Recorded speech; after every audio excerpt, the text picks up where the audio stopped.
مسلمانوں کے لیے ہدایت اور رہنمائی کے طور پر اللہ کے کلام قرآن مجید سے بڑھ کر کے کوئی چیز نہیں ہے۔ ہماری ہدایت کے لیے، ہماری رہنمائی کے لیے، ہمیں اللہ تک پہنچنے کا راستہ بتلانے کے لیے، ہمیں دین کی شاہراہ پر چلانے کے لیے اور ہماری خیر خواہی کے لیے، ہمارے دنیا کے مسائل کے حل کے لیے، ہماری آخرت کے مسائل کے حل کے لیے قرآن مجید سے بڑھ کر کے کوئی چیز نہیں ہے۔ دیکھیں، حضرت آدم علیہ السلام کو جب جنت سے نکال کر کے زمین پر بھیج دیا گیا تو یہ ان کے لیے، اور یہ بھیجا بطور عتاب کے، تو یہ ان کے لیے بہت بڑی پریشانی تھی، بہت بڑی پریشانی تھی۔ روایات میں کم سے کم 40 دن کا آتا ہے، اس سے بڑھ کر کے 40 سالوں تک کا بھی آتا ہے کہ اتنا عرصہ وہ روتے رہے۔ اب ظاہر پریشان تھے تو روتے رہے، خوشی سے تو کوئی نہیں روتا۔ تو اب سب سے پہلا انسان ہے، اللہ کا نبی ہے۔ اللہ نے جنت کی رہائش ان کی ختم کی، زمین میں بھیج دیا۔ اب احکام ذمہ لگا دیے کہ یہ انجام دو گے تو پھر دوبارہ وہی جنت ملے گی۔ تو وہ اتنا پریشان ہے کہ عرصہ دراز وہ رو رہے ہیں۔ میں نے شاید کبھی بتایا ہو کہ کتابوں میں لکھا ہے دنیا میں 4 انسان سب سے زیادہ روئے ہیں۔ سب سے زیادہ جو انسان روئے ہیں 4 لکھے ہیں۔ سب سے پہلے حضرت آدم علیہ السلام جو اس موقع پر روئے ہیں، سب سے زیادہ رونے والوں میں پہلا نمبر حضرت آدم علیہ السلام کا ہے کہ وہ اتنا روئے ہیں اس پر۔ اور اس رونے کا، اس غم کے ختم ہونے کا، اس پریشانی کے ختم ہونے کا آخر سبب کیا بنا ہے؟ تو وہ قرآن مجید بتا رہا ہے کہ اللہ نے آدم علیہ السلام کو اپنی طرف سے کچھ کلمات القاء کیے، سکھلائے۔ آدم علیہ السلام نے وہ کلمات پڑھے، دعا پڑھی، اللہ پاک نے اس قرآن والی دعا، اس قرآن والے کلمات کی برکت سے ان کی یہ اتنی بڑی پریشانی ختم کر دی۔ تو گویا پریشانی ختم کس سے ہوئی؟ قرآن سے ہوئی۔ دوسرے نمبر پہ لکھا ہے حضرت یعقوب علیہ السلام حضرت یوسف علیہ السلام کے فراق میں بہت روئے، رو رو کے بینائی چلی گئی۔ قرآن مجید کے اندر ہے وَابْيَضَّتْ عَيْنَاهُ، ان کی آنکھیں سفید ہو گئی، آنکھوں کی سیاہی ختم ہو گئی۔ تیسرے نمبر پہ لکھا ہے حضرت فاطمۃ الزہرا رضی اللہ تعالی عنہا، نبی پاک صلی اللہ علیہ وسلم کے وصال پر۔ اور آپ کا وصال پکی ٹھکی بات ہے، ایک مولوی کا بھی اختلاف نہیں ہے، وہ 12 ربیع الاول کو ہے۔ اور اس میں حضرت فاطمۃ الزہرا رضی اللہ تعالی عنہا اتنا روئی ہیں، پریشان ہوئی ہیں، وہ خود ان کے اپنے اشعار ہیں، حدیث کی کتابوں میں آتے ہیں، فرماتی ہیں کہ حضور صلی اللہ علیہ وسلم کے وصال سے میرے اوپر جو غموں کے پہاڑ ٹوٹے ہیں، اگر یہ چمکتے سورج پہ آتے تو سورج کی روشنی ختم ہو جاتی اور دنیا میں کبھی دن ہی نہ ہوتا۔ صبت علی مصائب، یہ حضرت فاطمۃ الزہرا کا کلام ہے۔ صبت علی مصائب، میرے اوپر اتنی مصیبتیں، اتنے دکھ پہاڑ کی طرح ٹوٹ پڑے۔ لو صبت علی الایام لسرنا لیالیہا، اگر یہ دنوں پر آتے تو وہ راتیں بن جاتی۔ اور چوتھے نمبر پہ لکھا ہے حضرت زین العابدین واقعہ کربلا کے بعد، کیونکہ جو عینی شاہد ہیں اس واقعے کے وہ یہ ہیں جو ہوش و حواس میں وہاں زندہ موجود رہے ہیں، مردوں میں، عورتیں تو خیمے میں تھیں، لیکن کبھی بھی آپ شیعہ سے ان کی کوئی روایت نہیں سنیں گے۔ سارے واقعہ کربلا کو بیان کریں گے، آواز آئی آواز آئی آواز آئی، کبھی نہیں کہیں گے حضرت زین العابدین نے یہ فرمایا۔ کیوں؟ اس لیے کہ وہ عینی شہید ہیں، وہ تو سچ بتلاتے ہیں، اور سچ شیعہ کی زبان پہ آ نہیں سکتا۔ تو 4 بندے سب سے زیادہ رونے والے، پہلا نمبر آدم علیہ السلام کا، مگر ان کی پریشانی ختم کس سے ہوئی؟ میں بتلانا یہ چاہتا ہوں کہ ہمارے دنیا کے اندر بھی مسائل کا حل اللہ کے قرآن میں ہے۔ حضرت یونس علیہ السلام مچھلی کے پیٹ میں چلے گئے، نہ موت آتی ہے نہ وہاں سے رہائی ملتی ہے، پانی کا اندھیرا، رات کا اندھیرا، بادلوں کا اندھیرا، مچھلی کے پیٹ کا اندھیرا، فی ظلمات، قرآن کہہ رہا ہے بہت سارے اندھیروں کے اندر اللہ کا نبی ہے، موت بھی نہیں آتی اور مچھلی کے پیٹ سے رہائی بھی نہیں ملتی۔ تو قرآن مجید کے اندر ہے کہ اللہ نے وہی مچھلی کے پیٹ میں ان کو کلمات القاء کیے، قرآن کی دعا سکھلائی، انہوں نے وہ دعا پڑھی جس کو ہم آیت کریمہ کہتے ہیں، تو اللہ نے اس سے نجات بخشی۔ تو اب یہ تھوڑی پریشانی تھی کہ بھی مچھلی کا پیٹ ہے، نہ موت آتی ہے نہ رہائی ملتی ہے، کتنی مشکل میں ہوں گے، لیکن اس مشکل سے نجات کس چیز سے ملی؟ قرآن سے ملی۔ تو ہمارے مسائل کا حل کیا ہے؟ قرآن ہے۔ ہماری پریشانیوں کا حل کیا ہے؟ قرآن ہے۔ آج ہم قرآن کو چھوڑ کر کے مسائل کا حل تلاش کر رہے ہیں، قرآن سے دور ہو کر کے اپنے مسائل حل کرنا چاہتے ہیں، کبھی نہیں ہوں گے، اور دل میں پھنستے چلے جائیں گے۔ کئی دنوں سے یہ بات چل رہی ہے کہ کافر مسلمانوں کے خیر خواہ نہیں ہیں، اور مسلمانوں کے وجود سے دشمنی نہیں ہے، ان کی چمڑی سے، ان کے رنگ سے، ان کے خاندان سے دشمنی نہیں ہے، دشمنی اسلام اور ایمان سے، دشمنی شریعت اور قرآن سے ہے، دشمنی دین سے ہے۔ اس دشمنی کی وجہ سے ان لوگوں سے دشمنی ہے جو دین والے ہیں، جو قرآن والے ہیں، جو ایمان والے ہیں، ان سے دشمنی ہے۔ اور دشمنی اس حد کو پہنچی ہوئی ہے، فرمایا کہ اگر مسلمانوں تمہیں کوئی سہولت، کوئی آسانی، کوئی نعمت ملے تو ان کو بڑی تکلیف ہوتی ہے۔ اچھا مسلمان ترقی کر گئے، جیسے آج کوئی مسلمان اگر دنیا کے لحاظ سے بھی اونچے عہدے پہ چلا جائے تو کافروں کے پیٹ میں مروڑ شروع ہو جاتی ہے۔ اس لیے تو جب بھی کوئی دینی بات ہوتی ہے، وہ جی مولویوں کو لوگ ووٹ کیوں نہیں دیتے، مولوی آگے کیوں نہیں آتے، وہ جی اس لیے امریکہ صاحب کو وہ قبول نہیں ہے، ان کو امریکہ نہیں برداشت کرتا۔ بھئی مسئلہ تو پاکستان کا ہے، امریکہ کا، اس لیے کہ یہ پاکستان امریکہ کی کالونی ہے، یہاں بات تو ان کی چلتی ہے جو وہ چاہتے ہیں۔ پتہ نہیں ہم نے کیسی آزادی حاصل کی ہے۔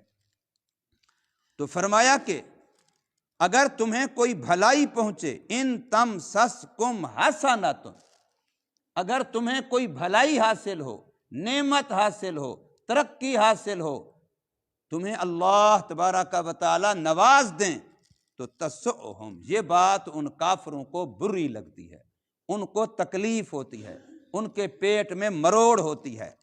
وَإِن تُصِبْكُمْ سَیِّئَةٌ، اور اگر تمہیں کوئی نقصان پہنچے، کوئی مصیبت پہنچے، کوئی دکھ پہنچے، تو کیا ہوتا ہے؟ یفرحوا بہا، اس سے ان کو فرحت ہوتی ہے، وہ بڑے خوش ہوتے ہیں، مسلمانوں کے نقصان پر وہ خوش ہوتے ہیں۔ اس کو دوسرے انداز میں یوں کہہ سکتے ہو کہ علماء کی جیت پر ان کو بڑی تکلیف ہوتی ہے، علماء کی ہار پر ان کو بڑی خوشی ہوتی ہے۔ مسلمان جنگ جیت جاتے اس زمانے میں، صحابہ کرام کے زمانے میں مسلمان جنگ جیت جاتے تو ان کو بڑی تکلیف ہوتی تھی، اور اگر مسلمانوں کا نقصان ہو جاتا، ہار جاتے یا شہادتیں زیادہ ہو جاتی تو وہ بڑے اندر اندر سے خوش ہوتے تھے۔ تو یہ کافروں کی کیفیت بتائی، لیکن میرے اللہ نے ایک نسخہ بتلایا ہے، اور یہ نسخہ قرآن مجید میں کئی جگہوں پر ہے۔ سورہ یوسف کے اندر 2 جگہوں پر ہے، اسی سورت میں 3 جگہوں پر ہے کہ مسلمان اگر 2 کام کر لیں تو کافر الٹے بھی لٹک جائیں، ان کی پوری ٹیکنالوجی کی ایسی کی تیسی پھر جائے، وہ کبھی مسلمانوں کا کچھ بھی نہیں بگاڑ سکتے۔ آج ہم یہ سوچتے ہیں کہ ہم ان کا مقابلہ مادیت سے کریں، یہ بالکل غلط ہے۔ ہمیں ان کا مقابلہ روحانیت سے کرنا ہے، ایمان سے کرنا ہے۔ اگر مقابلہ مادیت سے ہوتا تو 313 خالی ہاتھ بدر میں نہ کھڑے ہوتے۔ مقابلہ ایمان کا تھا، ادھر ٹیکنالوجی ہے، ادھر تعداد ہے، ادھر طاقت ہے، ادھر حکومت ہے، اور ادھر ایمان ہے، ادھر تقوی ہے، ادھر صبر ہے۔ اور یہ ایسی چیز ہے جس سے کفر ہمیشہ لرزاں رہتا ہے کہ مسلمانوں کے پاس جب تک تقوی ہے، اس لیے ان کی کوشش ہوتی ہے نمبر 1 مسلمانوں کے حیا اور غیرت کو ختم کرو، اور نمبر 2 مسلمانوں کی حلال خوراک کو مشکوک بناؤ۔ جتنی بھی آج کل یہ یورپی کمپنیوں کی ڈبہ پیک چیزیں آ رہی ہیں جن کو ہم بڑے شوق سے بچوں کھلا رہے ہیں، خود بھی کھا رہے ہیں، پیزے ہیں، فلاں ہیں فلاں، یہ ساری کی ساری سازش ہے بہت بڑی کہ مسلمانوں کو حلال خوراک سے محروم کرو۔ حلال خوراک جب تک مسلمان کے پیٹ میں ہے تو کافر کو پتہ ہے کہ میں اسے شکست نہیں دے سکتا۔ جب تک مسلمان کی آنکھ میں پاک دامنی ہے کبھی وہ شکست نہیں دے سکتا۔ شروع سے لے کے آج تک کافر کا ایک ہتھیار یہ رہا ہے کہ وہ عورت کو ننگا کر کے مسلمان کے سامنے پیش کرتا ہے تاکہ ان کی آنکھ کو خراب کرے، ان کی آنکھ پاک نہ رہے۔ یہ پہلے دن سے ان کی کوشش ہے اور اس کی بے شمار مثالیں ہیں۔ تو فرمایا وَإِن تَصْبِرُوا وَتَتَّقُوا، مسلمانوں اگر تم صبر والا ہتھیار استعمال کرو اور تقوی والا اس ہتھیار استعمال کرو، لا یضرکم کیدہم شیئا، نہیں نقصان دے سکتی تمہیں ان کی چالیں، ان کے مکر، ان کے فریب، ان کی ٹیکنالوجی تمہارا کبھی بھی نقصان نہیں کر سکتی، شیئا، کچھ بھی، ذرہ بھی۔ اور اس کا میں نے مثال پیش کی ہے، بدر میں کیا تھا؟ کوئی بتائے کہ بدر میں کیا؟ بدر کو چھوڑیں 1400 سال بعد افغانستان میں کیا تھا؟ طالبان کے پاس کیا تھا اور ان کے پاس کون سی ٹیکنالوجی نہیں تھی؟ ایسی بمباری کی کہ افغانستان کے پہاڑوں کا ایک ایک پتھر ان نے چوٹا ہے، لیکن الحمدللہ حق آج بھی کھڑا ہے اور پوری قد آور کے ساتھ کھڑا ہے۔ پوری دنیا کا منہ چڑھا رہے ہیں کہ کافر دم چھپا کر کے بھاگے ہیں، دم دبا کر کے بھاگے ہیں 47 ممالک، اور ایک طرف نہتے ایمان والے، کوئی ایک ملک بھی ان کے ساتھ نہیں تھا۔